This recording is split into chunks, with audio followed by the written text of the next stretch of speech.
Glad you could join me in the shop today. Today, I'm going to be doing something really different. I'm going to be making a turning like this. Quite a nice pattern, huh?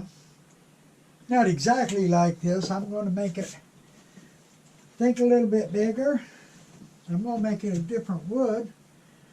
And the shape pretty much the same.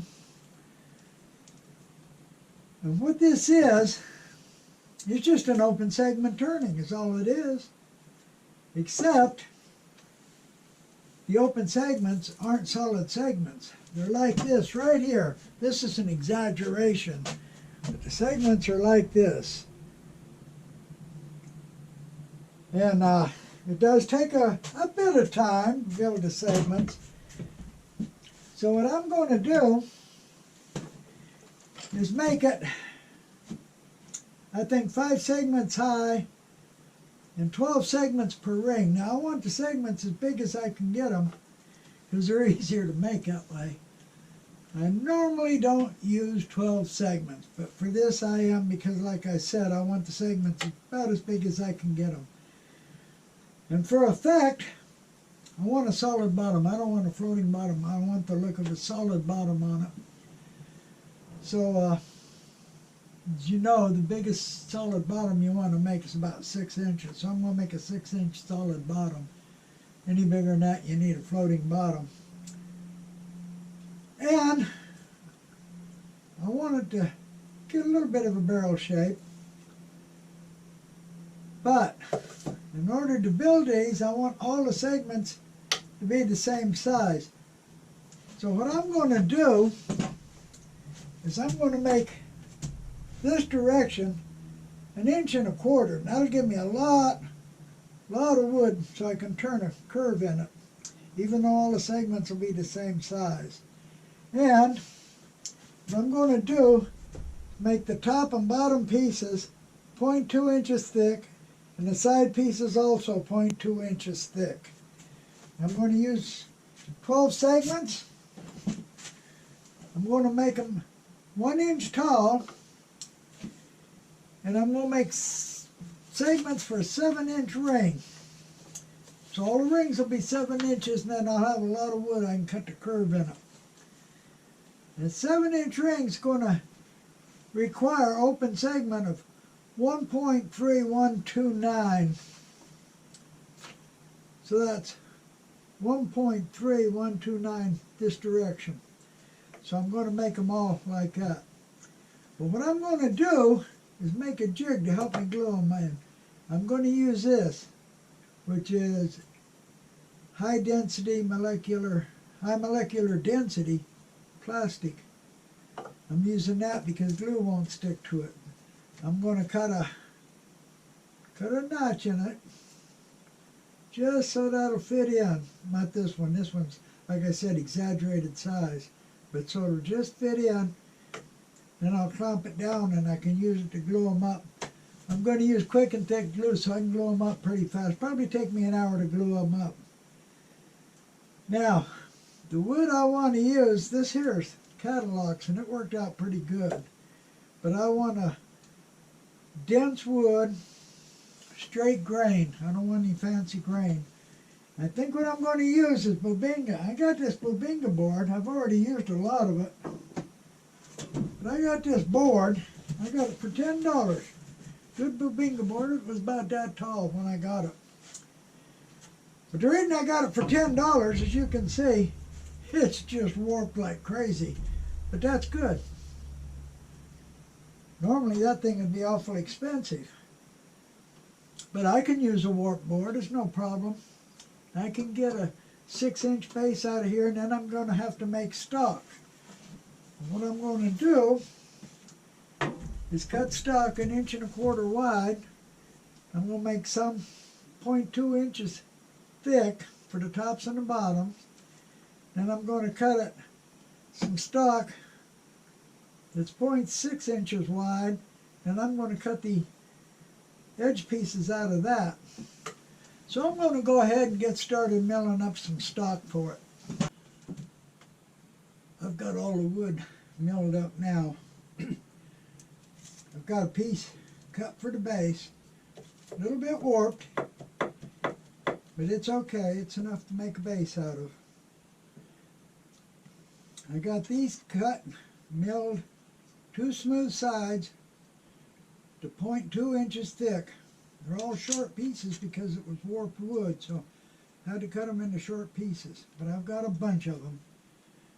And I've got these cut and milled to 0.6. So all these are ready to be cut and made into the little boxes. Now the base, I'm going to start with the base. And I'm going to do my usual thing. Cut a mortise in it. And cut it, put a ring around it so I can put it on a bandsaw and cut it round. Now I prefer a mortise. If you prefer a tenon, that's fine. Whatever you like. But I find a mortise is easier to finish the bottom when I'm done. And I'm going to use the segmenter's friend, good old cold jaws, to hold the base when I turn it. It's very easy to do that. Just put the base in.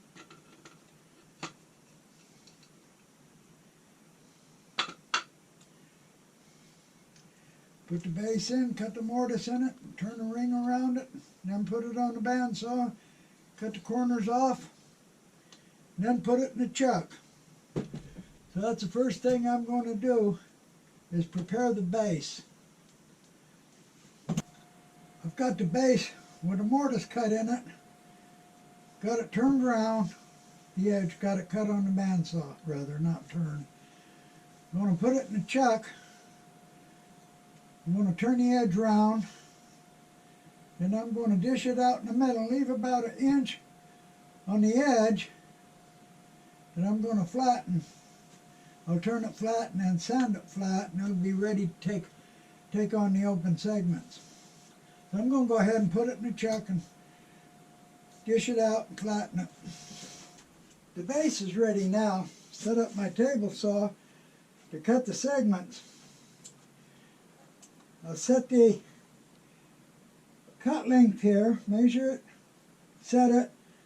I cut some test pieces just to make sure they're right. If they're not right, adjust it and cut another test piece.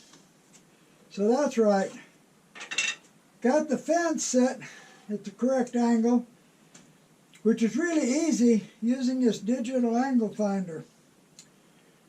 This is one of the best tools I've got. It's very, very accurate.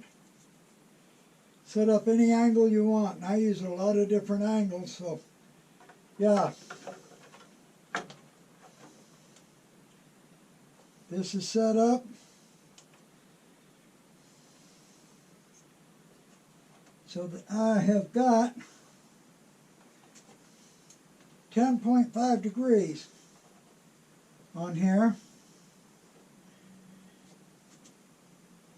So yeah, this is one of my best tools I've ever had. Once I get it set up, I put a mark here at the edge so I don't have to measure it again, just set it back up. And this is Harbor Freight, and I've been using it for years, and it's still just as accurate, works just as good as the day I bought it. So it's one of the Harbor Freight tools I got that I do use a lot, and it does work. So I got it set up now, ready to cut the segments. That's the top and the bottom pieces. So I'm going to go ahead and start cutting segments. I need 120 of them. I need to build 60 little boxes, so I need 120 tops and bottoms. So I'm going to go ahead and cut them. I've got 120 of the thin pieces cut, segment size. Actually, I cut more than 120. Cut a bunch of spares. Now, I've got to cut the little pieces that go between them. With this, 0.6 thick. I got to cut them to 0.2 wide. Got my stop box set up. I made some test cuts till I got just the size I want. Now I'm going to cut it at the same angle That way the edges line up when you glue them. So I'm going to go ahead and cut 120 of these, or a little bit more probably. Now, I've got a jig cut. I use this high molecular density plastic because the glue won't stick to it. I'm going to use a jig, put the pieces in, put the side pieces in with glue on them, and glue them down. I think what I'm going to do is just glue the two side pieces on the bottom, let them set, and then later I'll turn them over and put the top on. So I'm going to go ahead and clamp this down, then we'll glue one up. Got the jig clamped down. Take one piece and put it in the bottom. Take one side piece.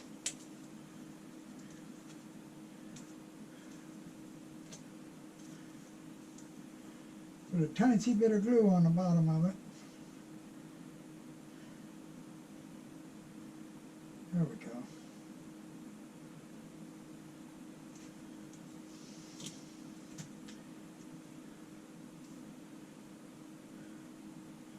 Put it in, line up the edge, hold her down for a few seconds, take the other one,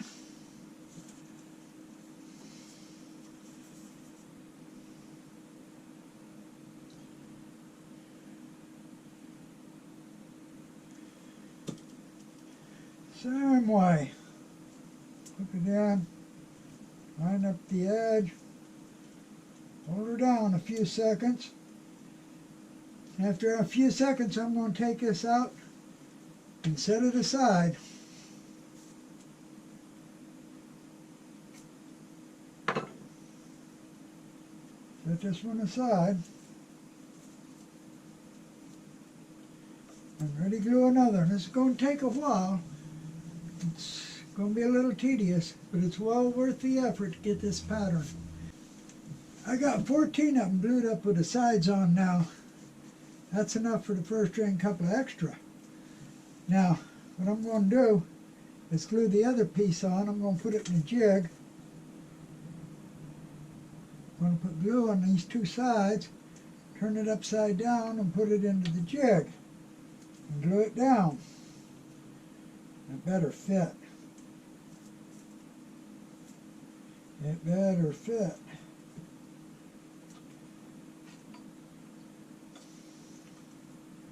See if they fit. Yeah, they'll fit. Like I said, I got a couple extra. Now, I would have done them all in one time, put the sides on, put the top on, if my jig was a little taller, but it's not. I don't happen to have any material that's tall enough to do it. Of course, I could have made these a bit shorter, but I didn't. Well, let's put a little glue on the sides here. Didn't take long to do these. Shouldn't take long at all, really. There might be a better way to glue these up, and if you find a better way, good, do it. But I don't know a better way right now. Clamp these down for a few seconds.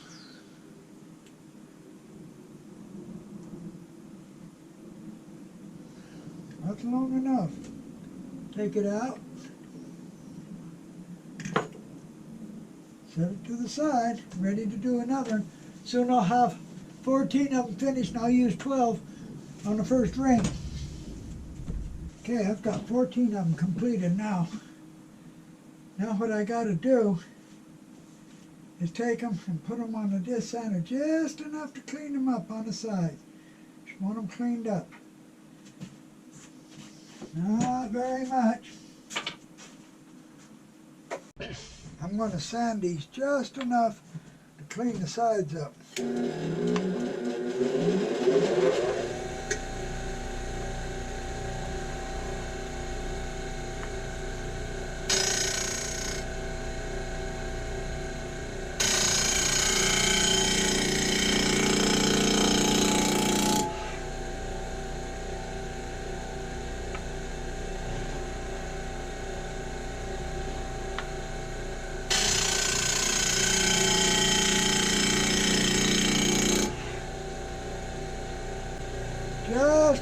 clean them up.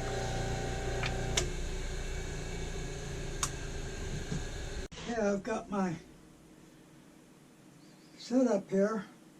Got my platform set up. Got the stop block set at 3.5 inches for 7-inch segment ring. I'm using the 48 index. I'm using every other index. One marked blue, one red, one blue, one red. So I got 24 indexes, half blue and half red. I'm going to start with the blue one. I could have used the 192 wheel because the new ones don't have the 48 index, and used every 8th index. But this one has a 48 index, so I'm going to go ahead and use it. And I got it set on one of the blue ones, and I'll just glue these on like regular open segments. I'm going to be using a tight bound thick and quick for this.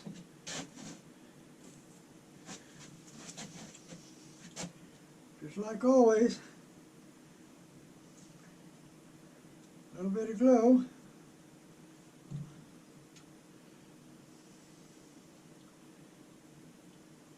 Thin layer.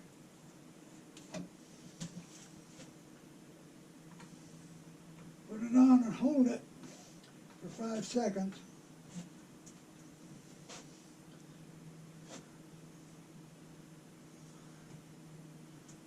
These are pretty big segments.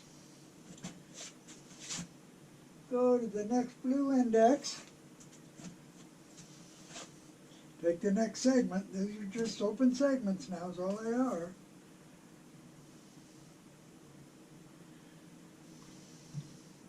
A little bit of glue.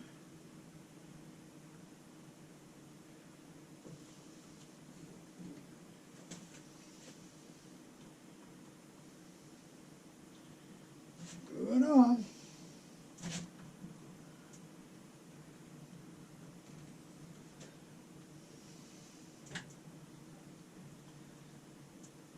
I'll go ahead and glue the other 10 on.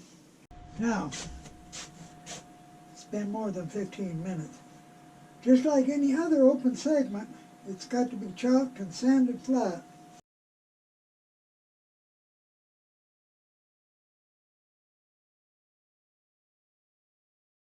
One. It'll get her.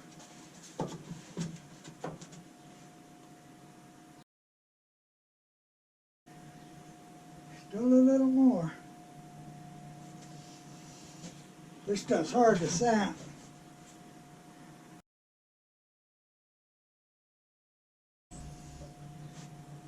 Getting close now. A little bit more on it. A little bit. I'm going to go ahead and sand it down. Yeah, I'm ready to put the second row on now. Of course, the stop block's set. This set back up. Only takes a minute to set this up. Using a red index this time. Got it set. Ready to glue on one.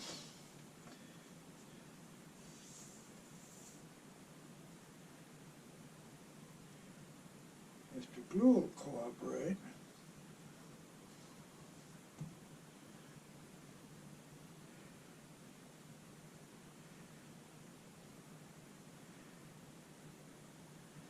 Thin layer of glue.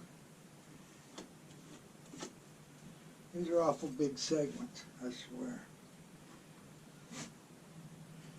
Okay. That should be long enough clumping it. Go ahead and glue up 12 of them, same as I did the first row. It's been more than 15 minutes now since he's been glued on. What I'm going to do is start turning the inside just into the first ring, not the second. I'm not going to turn the second ring until I get the third one on, but I'll start turning into the first ring. And for this, it's going to be high speed, sharp tool, and shear cut. Because these are so small pieces. But no way I can get a good camera angle on turning, so I'm just going to go ahead and do it. I've got 4 rings on it now. And looking at it, I've decided that I'm going to stop at 4 rings rather than put the 5th ring on. If I do it again, I wouldn't make these quite so high. I'd make them about 3/4 of an inch instead of an inch high. Make the inside edge pieces here, instead of making them 0.6 inches tall, I'd make them about 0.4, 0.35 or 0.4. I think that would be better. So it's been hard to turn on the inside. I haven't finished turning the inside. I got it turned up a couple of rings, and very easy to get tear out. I got tear out when I was turning the very bottom end of the first ring. It's right there at the corner, known as the devil's elbow sometimes. And I managed to salvage it, and it didn't tear out enough where I couldn't turn it out, but I'm getting worried about whether it'll tear out more when I turn it. If it does, I might lose the piece. But so I went ahead and made a closed segment for the top. And I'm going to go ahead and glue it on and then try to finish turning the inside and see what happens. Again, it's awful delicate work. I'll see if I can do it or not. I got the inside turned, sanded and finished. I got a few chip outs in the inside, but they weren't deep enough so that I couldn't turn down below them, so I got it. But it wasn't easy. I'm going to now turn the outside, and it's not going to be easy at all. Afraid of getting chip outs. But I'm going to put it between centers like I always do. If I can put something between centers, I always do it. Now, I'm not going to put it very tight, just enough to hold it. Just get it up.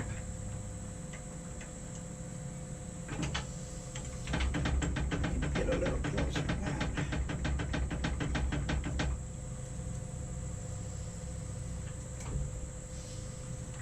Just enough to stabilize it a little bit. Not really tight.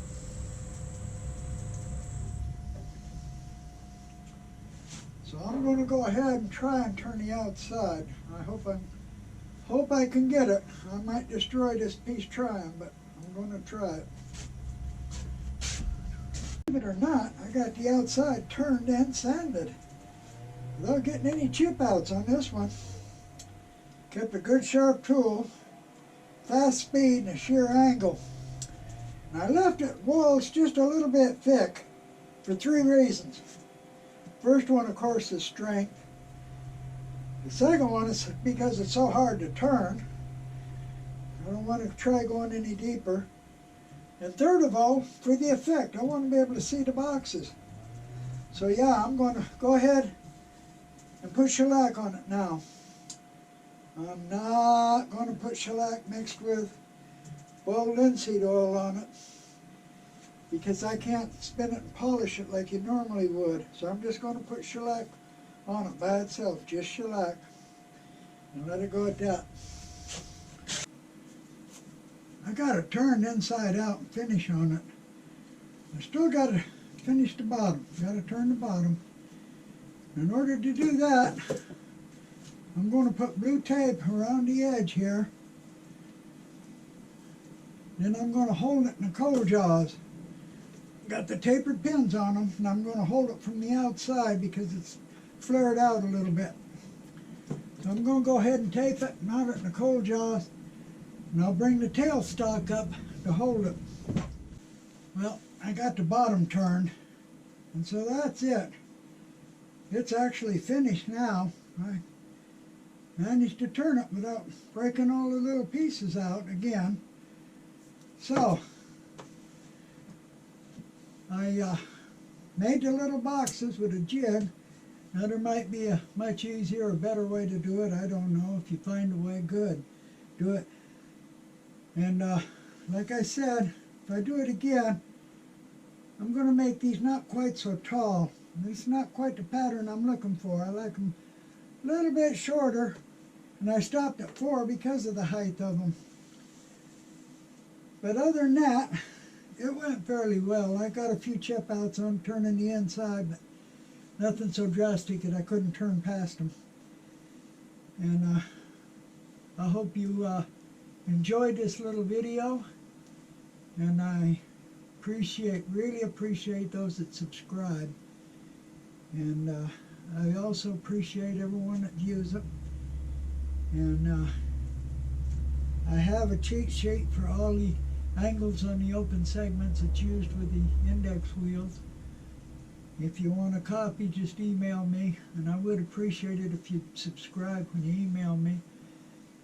And like I said, I really appreciate you watching, and thank you, and come back and see my next one.